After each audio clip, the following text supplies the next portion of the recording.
El plan quinquenal de Stalin.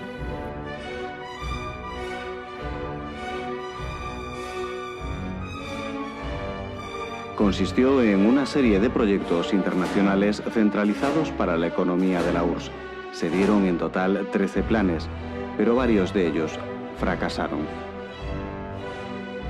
Su objetivo era librar a Rusia del atraso económico, dotarla de una fuerte potencia industrial y hacerla agrícola y militarmente autosuficiente.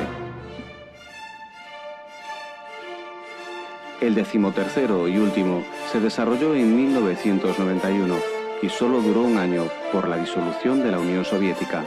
El primero se dio entre 1928 y 1932.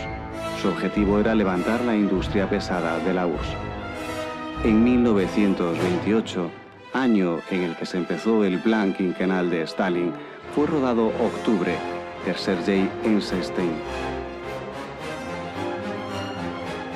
Ya que para los rusos lo más importante de todas las artes era el cine, la influencia más determinante en la obra del director fue Besserborn Meyerhold. De él heredó un estilo de realizar un montaje en el que primaban lo didáctico y lo expositivo.